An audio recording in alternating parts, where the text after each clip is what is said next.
Bueno, buenos días Bueno, con todas y todos. Bienvenidos a este evento que hemos organizado desde el Comité de Estudiantes de la Society for Psychotherapy Research, al que hemos invitado a Santiago Juan. Y el día de hoy nos va a presentar este tema respecto al uso de datos de investigación en la práctica clínica, los aportes de los estudios sistemáticos de caso único. Entonces, solo como para darle una breve introducción. Santiago Juan es doctor en psicología por la Universidad de Buenos Aires, es director del Departamento de Investigación del Instituto Universitario de Salud Mental, o IUSAM.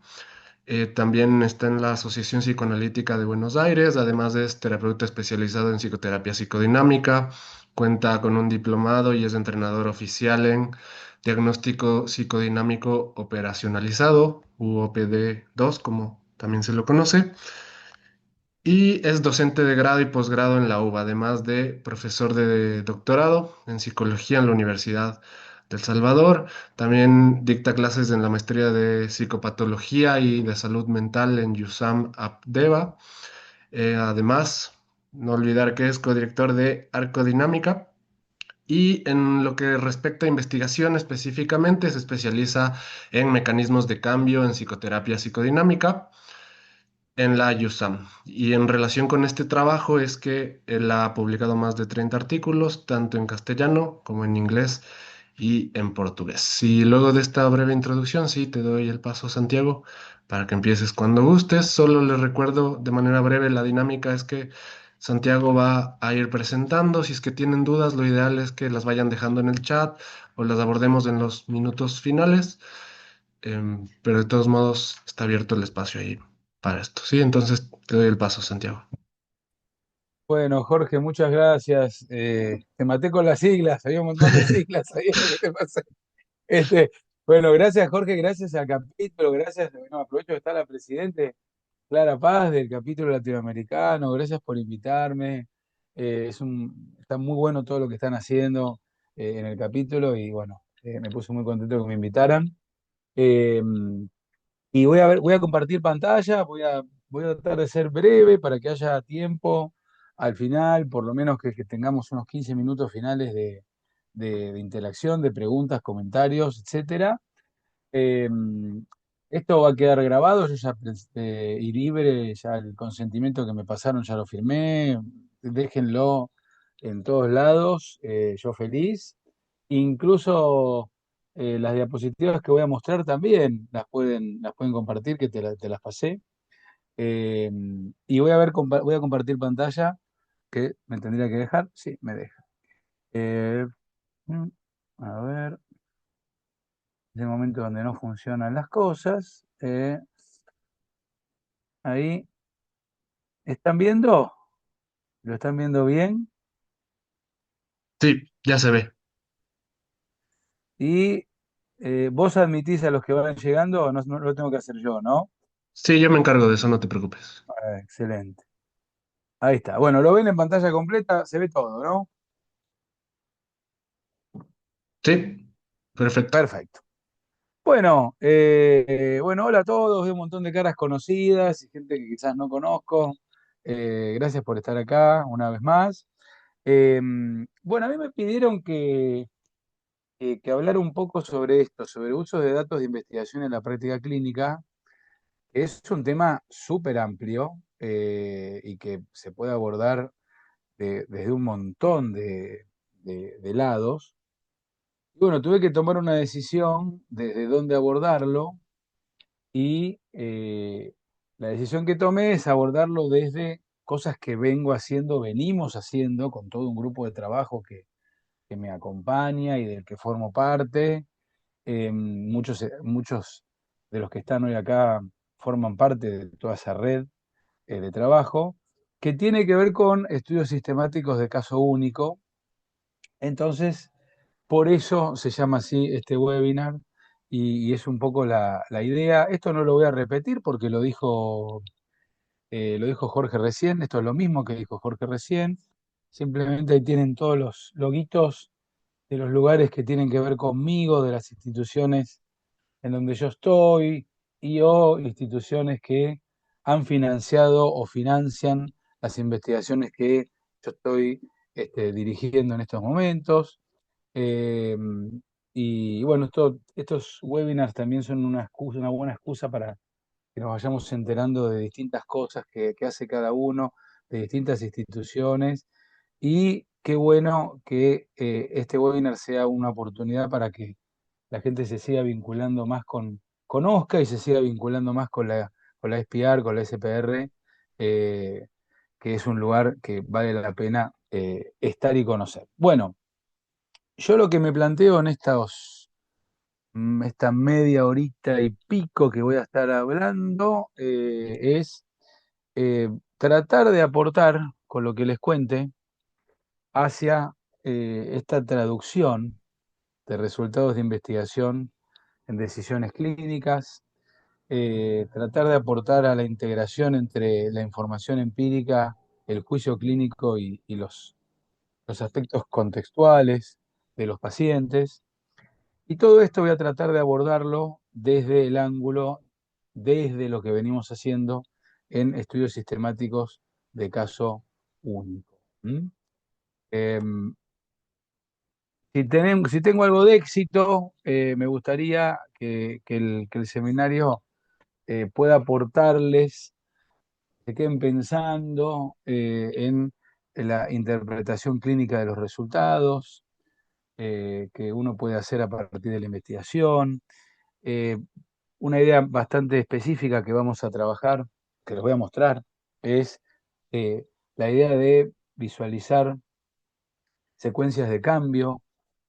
Todo lo que voy a decir está enmarcado dentro del paradigma de la investigación orientada a la práctica o orientada por la práctica, es decir, la investigación que tenga un aporte, un vínculo, una relación real con la práctica y que se queden pensando, si tengo éxito también, en el valor que pueden tener los estudios de caso único y entre paréntesis dice sistemáticos, porque yo les voy a mostrar una versión como muy especial de estudios de caso único, justamente muy sistemática, con algún grado de sofisticación estadística incluso, que me parece que es un valor agregado a la idea tradicional de estudios de caso único y que es algo importante para que se lleven y para discutir y para comentar.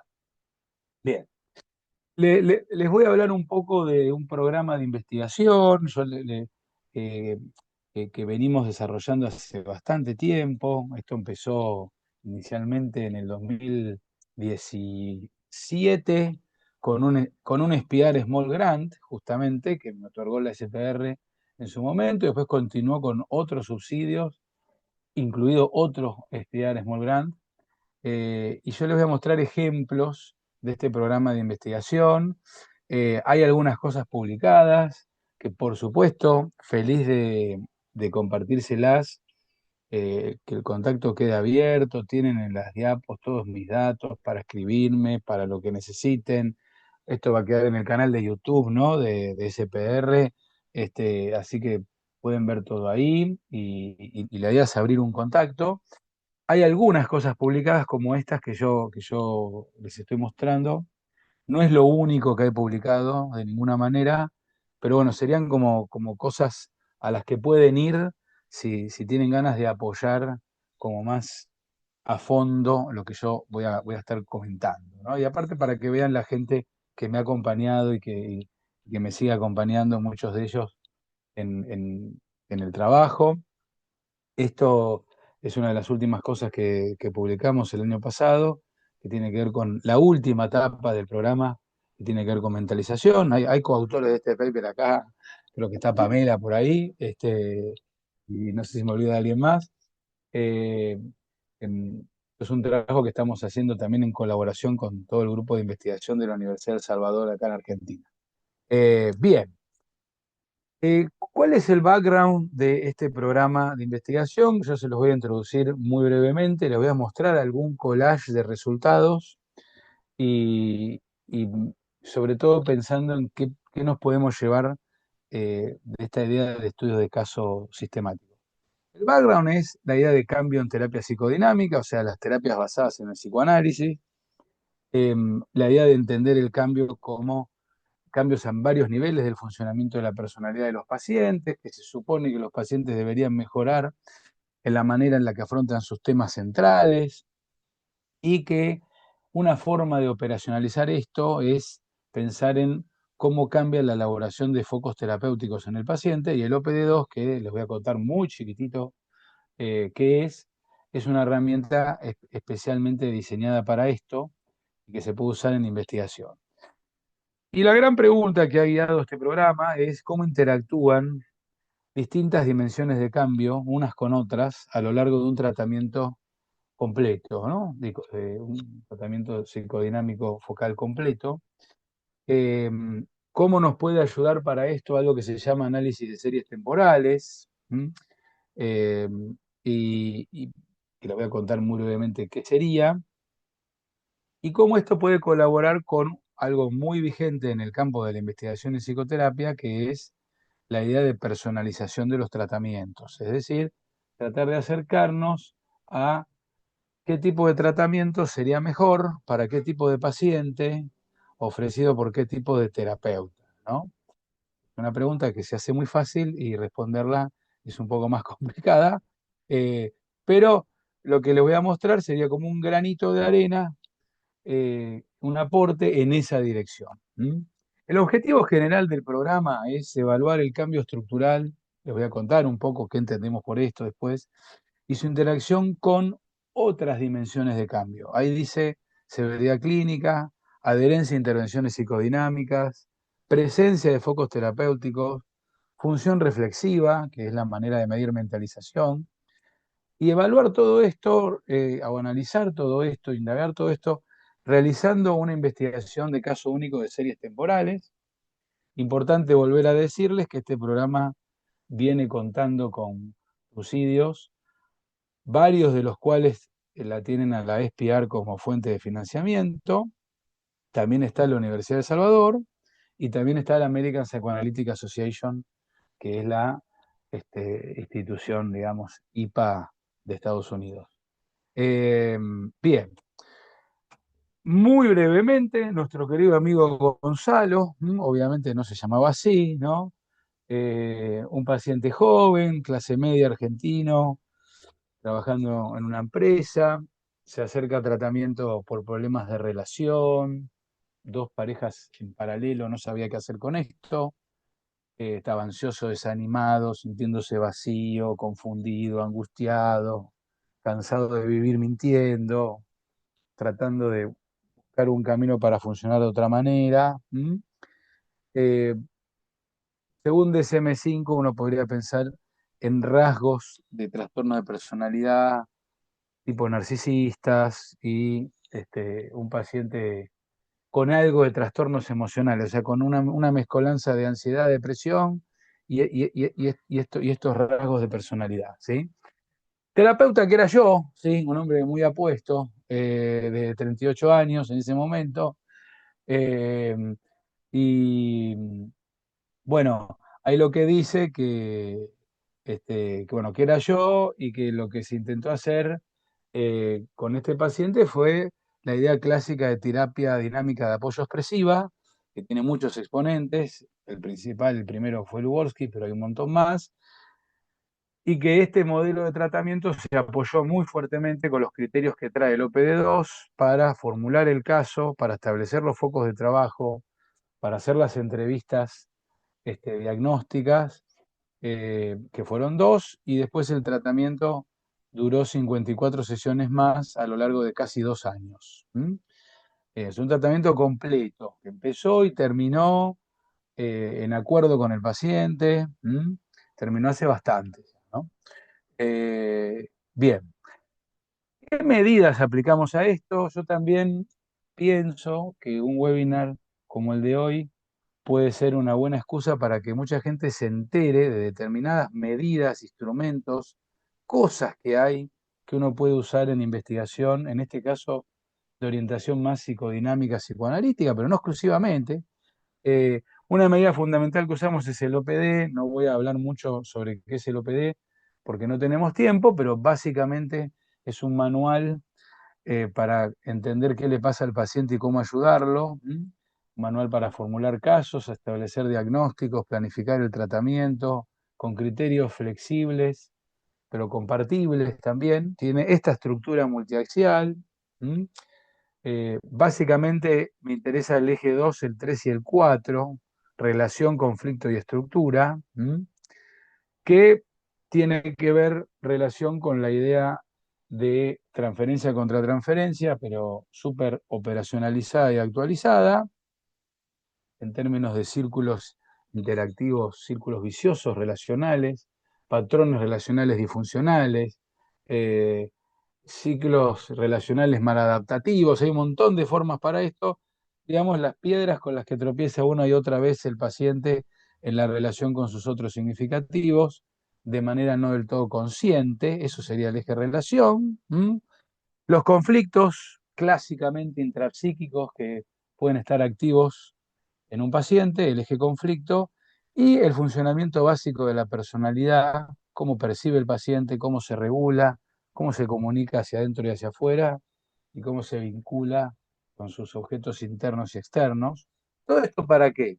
Porque relación, conflicto y estructura son focos de trabajo y son algo que podemos monitorizar cómo va cambiando o no a lo largo del tratamiento. O sea, cómo el paciente va elaborando o no sus temas de relación, sus temas de conflicto, sus temas de estructura. El OPD2 tiene adentro esta escala, la escala de cambio estructural de Heidelberg, que nos invita a ponerle un puntaje a cada foco en esta flecha que va de 1 a 7, siendo 1 una falta total de percepción del problema y siendo 7 una mega archi elaboración completa del problema, el problema no existe más, está tan elaborado que ya no es un foco, se disolvió el foco, o sea, el paciente ya no tiene un conflicto de autovaloración, por ejemplo, ¿no? Y en el medio los pacientes reales, ¿no es cierto?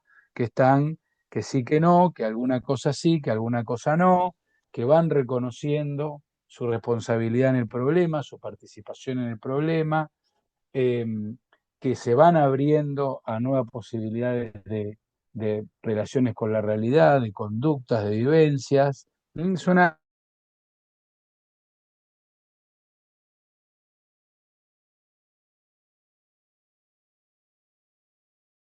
temas problemáticos. Esto lo usamos centralmente en Gonzalo, por eso se los muestro. ¿M? Después usamos el famoso Q45, es un cuestionario de autorreporte que lo completa la propia paciente. Cuanto más alto le da, mayor severidad clínica, o sea, más malestar, más síntomas, más malestar, peor desempeño de roles sociales y peor calidad de relaciones.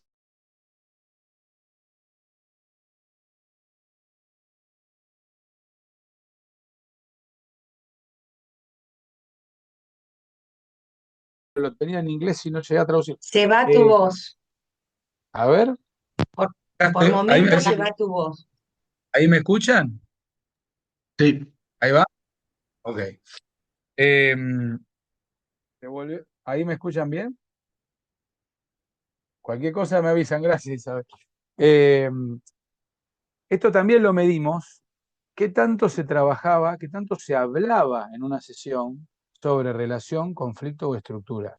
Una cosa es si el paciente va elaborando sus conflictos, eso es lo anterior, eso es esto, y otra cosa es si se habla o no de los conflictos en una sesión, la presencia del foco. Entonces, eso se habla, es mencionado, no es mencionado, se dialoga paciente y terapeuta sobre eso. Es una cosa importante que también medimos en Gonzalo. ¿Sí?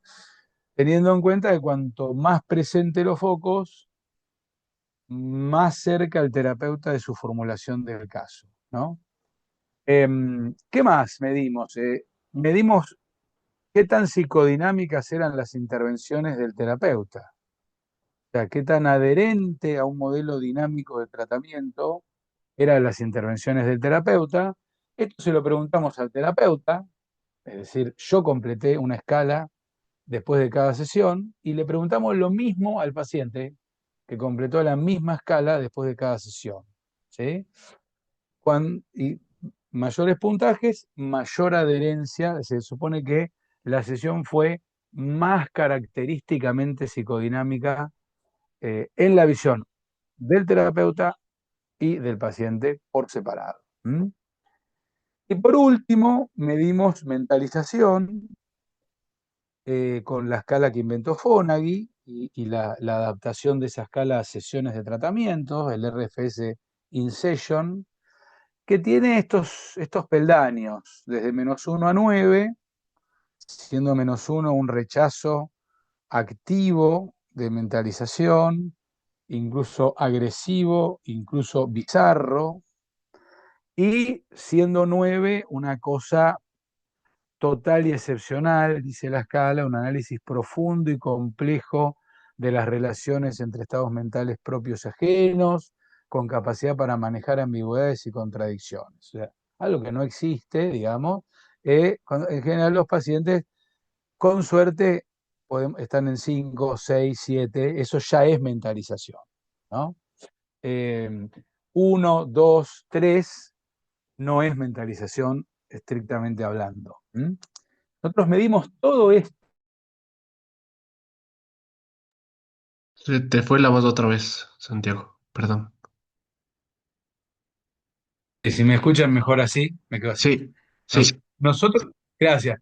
Nosotros medimos todo esto a lo largo de mucho tiempo. No crean que hicimos todo esto de una. No fue la misma gente que hizo esto. Fueron sucesivas fases. Hay cosas que las completé yo, hay cosas que las completó el paciente, hay cosas que las hicieron jueces externos. Es un programa que duró un montón de tiempo y que todavía hay una última parte que está activa, ¿sí? Lo estoy metiendo todo junto para darles una visión de conjunto y después discutir algunos resultados, ¿sí? ¿Qué hicimos? Medimos todo esto. Algunas cosas las completé yo, otras cosas las completó el paciente Gonzalo, otras cosas las hicieron jueces externos entrenados, ¿sí? Ahí falta, por ejemplo, mentalización, que fueron 4 jueces externos que también evaluaron mentalización en cada una de las 54 sesiones. Y todo eso lo metimos en una licuadora estadística, o sea, lo blanco es una licuadora estadística, lo metemos en una licuadora estadística y lo que le preguntamos a los datos es, che, ¿podés identificar una secuencia sistemática de cambio? ¿Me podés decir si siempre que cambia algo primero, siempre eso predice que cambie algo después? Eso es lo que le preguntamos a los datos. ¿Mm?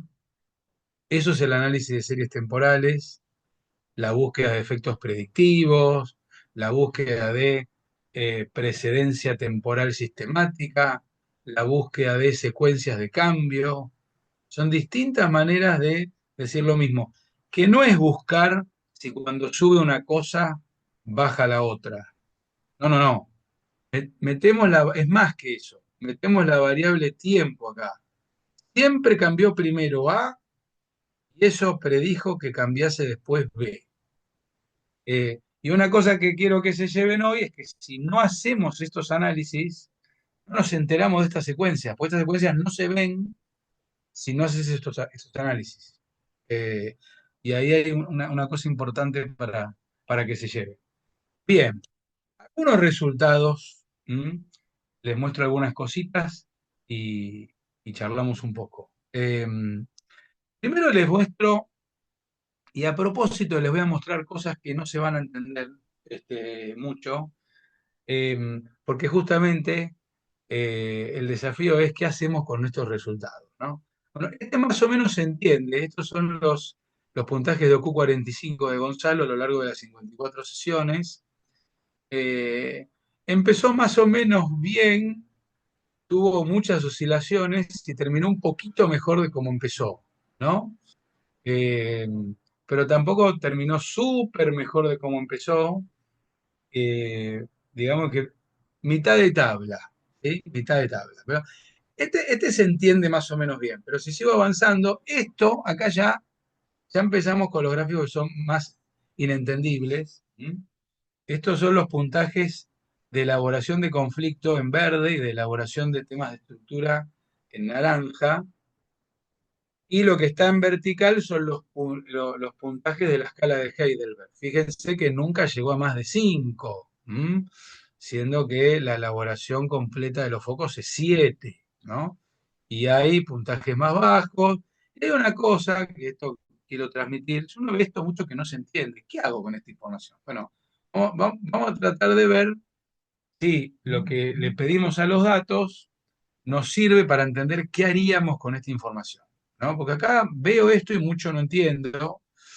Este me encanta porque esto es la adherencia a intervenciones en la visión del terapeuta azul, en la visión del paciente naranja. Esto yo no lo sabía, o sea, yo me enteré cuando vi esto, muchos años después de terminar el tratamiento. Eh, Hay como una correspondencia en el dibujo de la curva, siempre el paciente más abajo que el terapeuta, ¿no? Pero fíjense que en general cuando baja una cosa, baja otra, cuando sube una cosa, sube otra, y hay una diferencia, como que en la visión mía, yo era mucho más adherente a intervenciones psicodinámicas que en la visión de Gonzalo, ¿m? Pero de alguna manera coincidíamos en las oscilaciones, más o menos, ¿no? Hay algunos momentos de discrepancia, pero a mí me impresionó la similitud entre estas líneas, ¿no? Bien, esto es presencia de focos, otro gráfico que tampoco se entiende, o sea, qué tan presente estaban los temas de relación en las sesiones, qué tan presente estaban los temas de conflicto en las sesiones, y de vuelta es difícil entender qué se hace con esto. Vamos a tratar de llegar a la luz de las diapositivas que siguen. Y lo último, un resultado que fue decepcionante un poco decepcionante para nosotros, pero estamos tratando de sacarle el jugo en un paper que está en preparación, que va a ir tenemos la ambición de mandarlo al journal de la SPR. Gonzalo nunca puntuó más allá de 2 y pico en la escala de mentalización a lo largo de todo el tratamiento. Estos son 4 personas codificando al mismo tiempo, con un grado de acuerdo de interjueces muy bueno, o sea, con un criterio unificado. O sea, este es un paciente con baja mentalización a lo largo de todo el tratamiento y más o menos que empezó donde terminó, más o menos. Este, o exactamente empezó donde terminó. Estos son los problemas de hacer investigación con los propios pacientes, que uno después se siente mal terapeuta. Bien, ¿qué hacemos con toda esta información? ¿Qué hacemos con todo esto? Bueno, una, una estrategia es lo que hicimos nosotros de aplicar un análisis de series temporales. Entonces, esto que tampoco se entiende mucho, pretendo que se entienda con lo demás abajo. Cuando nosotros le preguntamos a los datos, ¿te encontrás una secuencia? Una cosa que nos dijo interesante es, sí, cada vez que el paciente aumentó su elaboración de sus focos relacionales, esto predijo que aumentara su severidad clínica a lo largo del tratamiento. Esto es también medio contraintuitivo porque se supone que una mayor elaboración le hace bien al paciente. ¿Mm? Después lo podemos explicar, podemos volver si hay preguntas sobre esto, pero esto es una secuencia estable a lo largo de las 54 sesiones. Cada vez que subió relación, esto predijo que subieran los puntajes de OQ45. Cada vez que subió relación, esto predijo que bajara la elaboración de temas de conflicto de Gonzalo. Por eso hay un menos ahí, y por eso dice que un mayor cambio estructural en sus temas relacionales predijo menor cambio estructural en sus temas de conflicto. Lo cual también da para discutir y también lo podríamos anotar en lo contraintuitivo. ¿Sí? Mayor elaboración de su foco de conflicto predijo una mayor elaboración de sus focos de estructura. Todo esto, si estoy teniendo algo de éxito en lo que les estoy presentando, yo no me entero, nadie se entera hasta que no hacemos los análisis que hicimos. que no son los grafiquitos que les mostré antes. No es cómo evolucionó cada medida por separado, es cómo bailaron entre sí y cómo bailaron de manera predictiva entre sí. Por eso están, en la diapositiva están como a la izquierda y a la derecha, y dice T-1 y T, para tratar de expresar esta idea de lo que está antes, lo que está después. ¿Sí?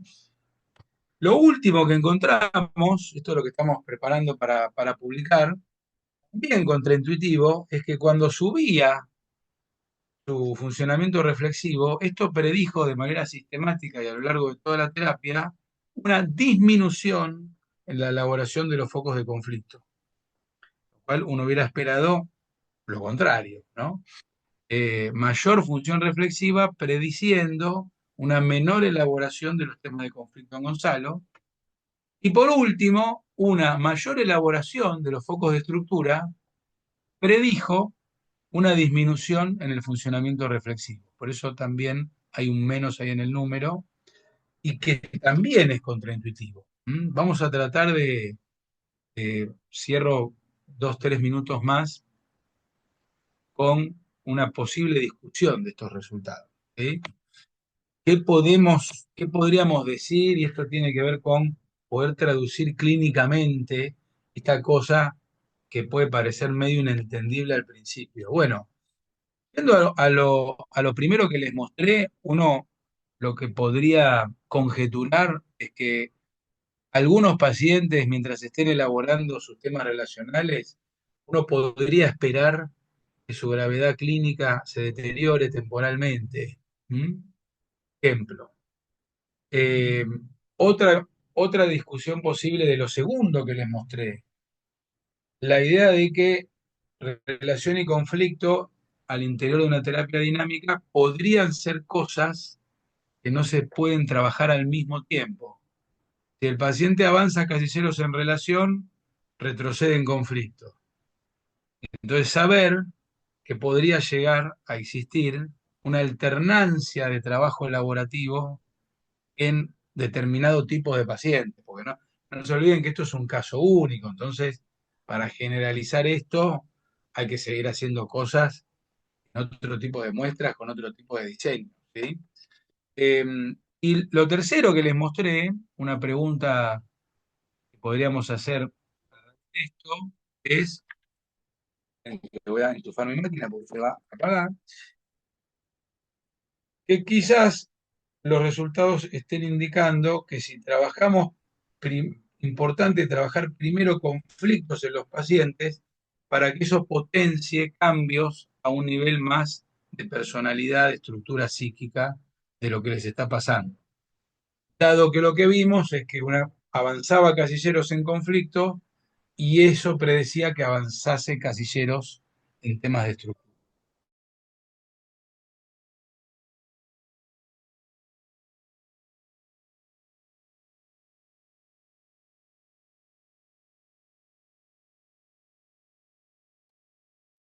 Esperemos un segundo, creo que se le fue el internet tal vez a Santiago. Disculpen.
Por ahí está. Está entrando otra vez.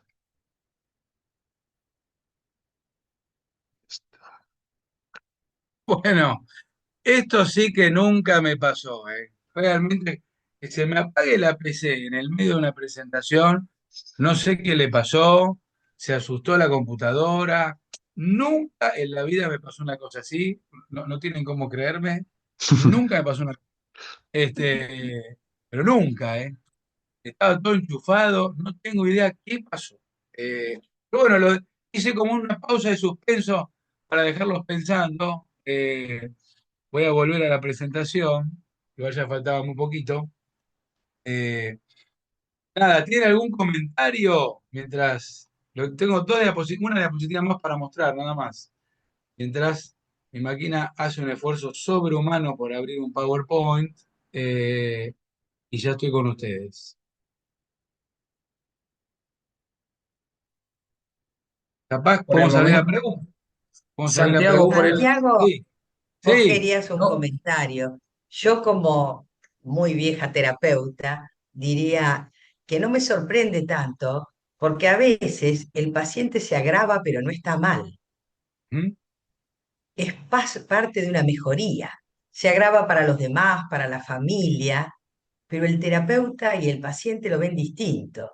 Entonces, los cuadros que mostraste, digamos, yo no los había visto nunca, es cierto que sorprenden más que vos fuiste el terapeuta, cómo le pueden caer uno al comienzo, pero es para no asustarse, por lo tanto, una sesión ni muchas sesiones. Sí, estoy de acuerdo. Están viendo bien, ¿no? ¿Está todo bien? Este, Sí, un poco quiero cerrar con esto y vamos a retomar lo que acabas de decir vos, Isabel. Un poco los resultados que estamos viendo, los últimos que estamos viendo sobre mentalización y cambio estructural. Bueno, estamos discutiendo sobre la, la posible complementariedad de funcionamiento reflexivo y elaboración de focos de trabajo, y la idea de que pueden ser constructos afines, pero que no tengan una relación lineal entre sí, y teniendo en cuenta que este paciente, como les mostré hace un ratito, tuvo un bajo desempeño en funcionamiento reflexivo a lo largo de toda la terapia, ¿hasta qué punto un aumento en funcionamiento reflexivo es una especie de uso defensivo de la mentalización, que eso se condeciría mucho mejor con no elaborar los temas de conflicto, de estructura o de relación, ¿no? Y fundamentalmente dejar abierta la pregunta de qué podemos aprender de estas secuencias identificadas. ¿M? Y tres mensajitos, cómo volcarlas a otro tipo de estudio, que tiene que ver con tres mensajitos para el hogar, y ahí los escucho a ustedes y abrimos una discusión, ¿no? Eh, Primero decirles que el caso único justamente puede tener este valor de mostrar algo contraintuitivo, que entonces nosotros podríamos salir a estudiarlo más en detalle en otro tipo de muestras más amplias, con otro tipo de diseño, ¿no? Primera cosa para que se queden pensando y la podamos discutir. Segundo, que lo dije al principio, solo nos enteramos de determinadas secuencias si hacemos un registro y un análisis sistemático de un caso. Lo pasé muy rápido por muchas cosas, pero esto significó registrar todas las sesiones, grabar todas las sesiones, desgrabar todas las sesiones, por supuesto los consentimientos, por supuesto registrar cosas todas las sesiones, etcétera, entrenar a jueces, etcétera, etcétera, hacer una cosa sistemática que si no lo haces, hay un montón de cosas a las que no podés llegar, ¿no? Esa es una moraleja importante. Y por último, yendo al principio, cómo los estudios de caso únicos sistemáticos pueden también colaborar con la personalización de tratamientos, y no solamente estudios de otras características, con muestras más amplias y procedimientos más sofisticados, etcétera. Ellos también colaboran con la personalización, pero desde acá y desde lo que intenté mostrarles, es también un camino hacia la personalización de los tratamientos. ¿Qué tipo de pacientes se benefician de qué manera, de qué tipo de tratamiento? Bueno, esto es un poco lo que yo tenía con apagada de máquina en el medio y todo, 145. No, aparte fue una apagada muy violenta, apareció un cartel, el equipo ha detectado un error, tiene que cerrar, es una cosa diabólica, no sé qué pasó. Pero bueno, ahora acá estoy. Bueno, gracias. Ahí tienen un montón de cosas para seguir comunicados. Tienen un QR ahí para que les va a llegar un Linktree con un montón de cosas para que curioseen, que tienen que ver con cosas en las que estoy. De hecho, tienen botones para el Instagram de espiar a Argentina, el Instagram de Arcodinámica, un montón de cosas. Y por supuesto que el canal está abierto y bueno, los escucho a ustedes y me escuchan bien, ¿no? Me escuchan bien. Bien, me, me callo y los escucho. Muchas gracias, Santiago. Solo quería decir algo brevemente antes de darles paso al resto para que puedan hacer todas las preguntas y comentarios que tengan. Y es que yo personalmente siento que este tipo de estudios y este tipo de trabajos aportan mucho a la comprensión más meticulosa, digamos, profunda de, es un caso, pero puede ayudar a entender muchos otros casos y justamente como elicitar estas reflexiones, como lo que decía Isabel, de que tal vez parece contraintuitivo, pero luego lo que ves en la práctica clínica, en la narrativa de los consultantes, te indica otra cosa. Em, pero también a mí se me ocurría con una cuestión en particular que mencionaste, de esto de la función reflexiva, que en ocasiones tal vez puede haber como puede ser como un recurso de defensa, la racionalización, que no necesariamente va a permitir la elaboración de los focos de conflicto, como decías. Eso se me ocurría mientras te escuchaba. Y ese tipo de ideas o de hipótesis siento que es lo que aporta hacer este trabajo así, así de detallado. Y con eso les doy el paso al resto. Muchas gracias, Santiago. Creo que José Martín antes quería decir algo y el resto también cuando gusten. Solamente un comentario, Santiago. Yo vine por recomendación de Maxi, un poco compartimos la cátedra en epistemología en la Facultad de Psicología de la Universidad Nacional de La Plata. Eh, bueno, él me ayudó a ponerme al tanto en el último tiempo sobre estas cuestiones de evidencia basada en la práctica, de este tipo de estudios y demás, y decirte que me parece súper interesante y muy clara la exposición, así como a modo de introducción, se siguió perfecto. Y bueno, digamos, me quedo con un millón de por ahí de inquietudes, por ahí para otro momento. Así que bueno, solamente celebrarlo en ese punto. Bueno, muchas gracias, José, y gracias, Maximiliano, también, que ahí levantaste la mano, veo. ¿Cómo andan? Bueno, aprovecho entonces rapidito, sí, para agradecer también, me pareció súper interesante, Santi, bueno, ya sabés lo que pienso de estas cosas, preguntarte y aprovechando también que la veo a Clara Paz por ahí, porque estos son resultados de una investigación, de un tratamiento finalizado, y no podía dejar de pensar en la potencia que tiene esto, más allá de que, por ahí para los que no saben, me pareció resultados muy robustos, es decir, los métodos de series temporales no son cualquier método, son sofisticados, son complejos, no es cualquier cálculo el que se hizo. Me parece que hay una metodología muy cuidada en el análisis. Y quería preguntarte qué posibilidades ves vos, y le hago la pregunta extensiva a Clara, con disculpas de no consultarle antes, de que algo de esto pudiera ponerse a funcionar en una monitorización rutinaria de resultados para la práctica clínica. Es decir, me pregunto qué posibilidades hay de los psicoanalistas poder incorporar estas herramientas para tener un feedback más en tiempo real, ¿no? En prácticas, cosa que entiendo que es lo que se nos viene y ojalá que así sea.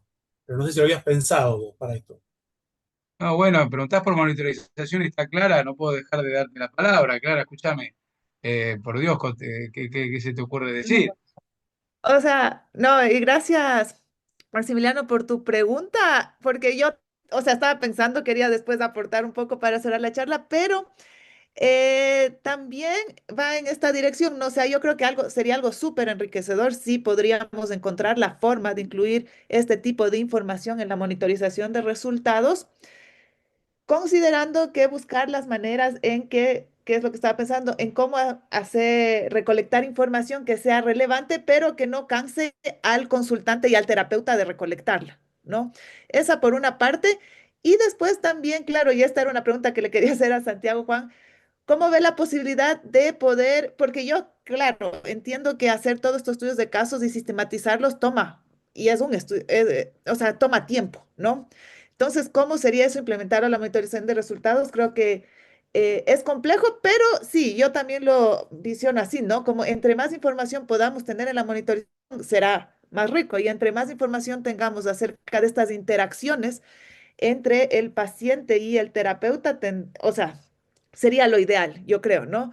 Entonces, ahora está, yo creo que esta es la dirección, ¿no? Comenzar con estos estudios de caso y a partir de estos estudios de caso ver qué es posible y qué no es posible, ¿no? O sea, qué podemos implementar y qué podemos hacerlo lo suficientemente simple para incluirlo en una Mm. monitorización que sea como más del día a día, ¿no? Entonces, ahí va mi pregunta, en cambio, para Santiago Juan, que ha trabajado con todas estas cosas.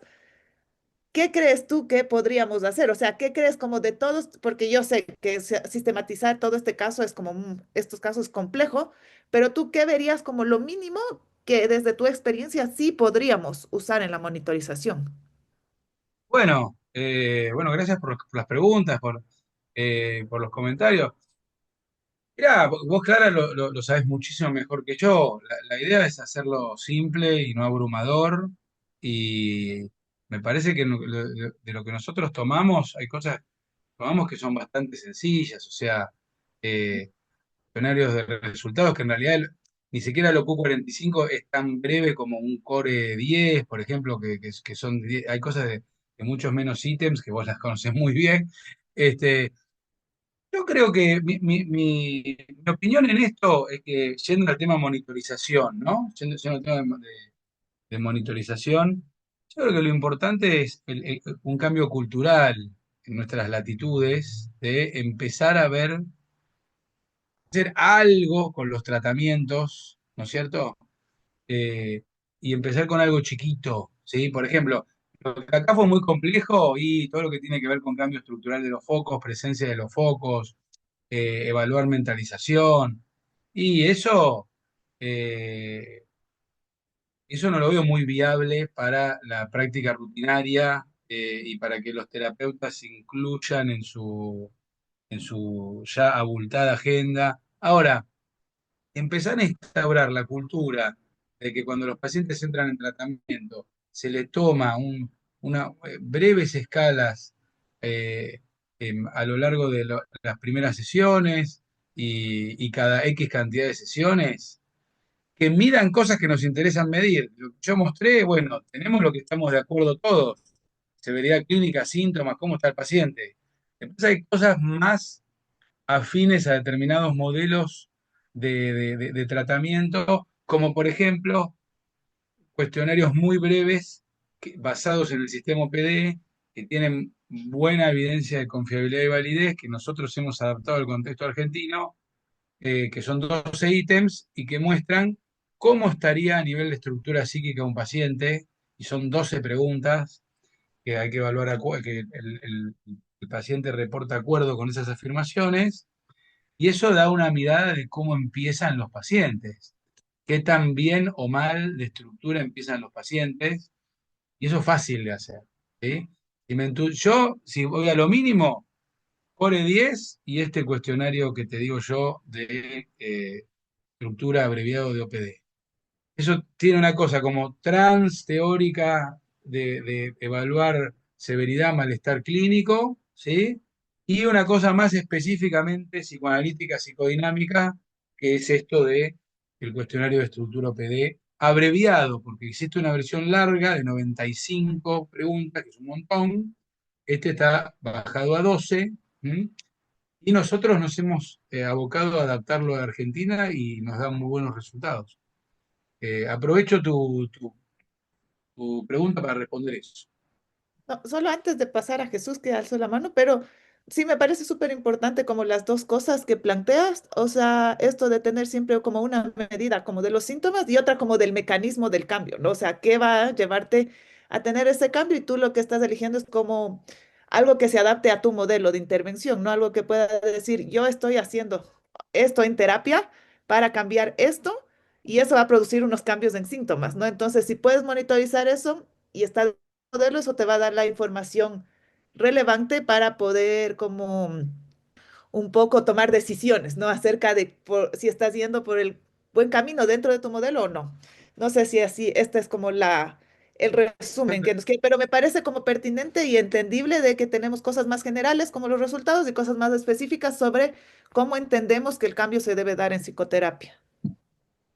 Y si efectivamente sucede así, porque parte de lo que mostré, uno esperaría que mejoras en la capacidad de mentalización predigan mejoras en determinadas cosas, o viceversa, que mejoras en determinadas cosas predigan mejoras en determinadas otras, y lo que nosotros encontramos en este caso no es así.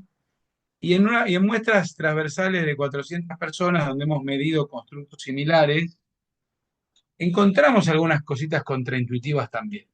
¿Sí? Entonces, también es el valor de lo contraintuitivo, porque si no, es como que uno ya sabe lo que va a encontrar, ¿no? Este, la investigación también tiene eso, tiene que tener el poder de contradecirnos. Nosotros ya estamos volviéndonos locos, tratando de ver cómo entendemos que la cosa dio como no esperábamos, digamos, ¿no? eh, y ver si efectivamente es así, o si son dimensiones de cambio que no están conectadas entre sí. Y yendo a algo más básico que vos, Clara, conocés muy bien, pero vale la pena decirlo, bueno, la importancia de empezar a generar evidencia sobre lo que sucede en la realidad.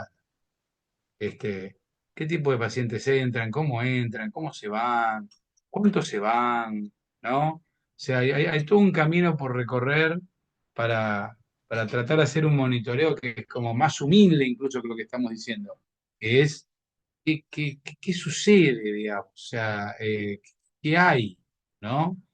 Y desde el DIUSAM estamos tratando de aportar un granito de arena ya después, este, en Lima hablamos. Este, este, bueno, pero quiero darle la palabra a Jesús, que levantó la mano, si te parece bien, Clara. Sí, sí, Hola, adelante. hola Santiago, hola. Hola Jesús, ¿cómo andás? Bien, muchas gracias. Muchas gracias por la presentación. Como que me hizo como pensar muchas cosas también, también en mi propio trabajo investigativo. Y una de las cosas que quería consultarte tiene que ver como cuando definimos a Gonzalo, como que mucho de la...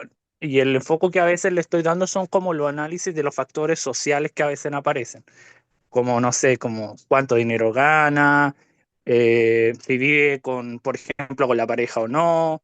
Toda esa información que a veces sale en la terapia y que a veces siento que son totalmente relevantes para los focos de conflictos que pueden tener los pacientes.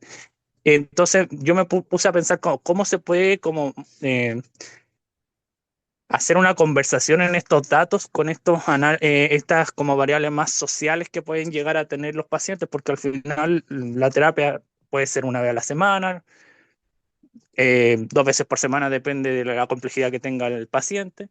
Entonces, hay mucho trabajo que hacen por fuera los pacientes y esos datos a veces nutren demasiado también el por qué tal vez hay cosas contraintuitivas, por así decirlo. Entonces, Bueno, esta es la pregunta. no, bueno, muy interesante lo que decís. Mirá, una primera respuesta, mirá, era un paciente de clase media clásico, ¿no? Sin, sin mayores problemas socioambientales, digamos, ¿no? Este paciente. Pero de todas maneras, lo que vos decís me lleva a asocio con algo. Nosotros siempre dejamos por afuera un montón de cuestiones, ¿no? Vos vas a algo que claramente está bastante por afuera de el análisis que nosotros hicimos, ¿sí? La parte relacional podría llegar a tomar algo de esto, pero poco. De lo que vos te estás refiriendo, poco. Y eso también hay que tenerlo muy en cuenta, que uno siempre está haciendo foco en determinadas cosas y deja de hacer foco en determinadas otras, ¿no? Es muy difícil que un estudio pueda abarcarlo todo, ¿no? Yo asocio lo que vos decís con eso. ¿no? No sé, creo que no contesté lo que me preguntaste, pero bueno, no sé. La verdad, igual me totalmente acertada la respuesta, pero más que nada es porque justamente estaba pensando como preguntas, como hacia futuro, como pensar otras variables que podría como agregar y como decía Clara, que no termine como siendo tan interventiva o tan distractora o cansadora para tanto terapeuta como el paciente. Entonces, pero bueno, remite mucha No, no, complejidad. desde ya que esas son variables que uno tiene que tener en cuenta. En este caso, la verdad que consideramos que no había una gran problemática en relación con eso, pero bueno, fue el foco que se tomó. Quizás otro tipo de modelo de tratamiento haría foco en otras cosas, ¿no? Y capaz se podría llegar a resultados diferentes. Ojo con eso porque ahí tenés un punto. O variables intervinientes que explicarían parte de los resultados que estamos llegando. Sí, totalmente. Isabel, ¿tenés una pregunta? ¿Son las dos? Ustedes díganme si tenemos lugar para esta pregunta. No, muy breve. Agradecerte, has estado muy claro, muy oportuno. Decirte que entre la comunidad de los colegas es muy difícil sembrar la investigación.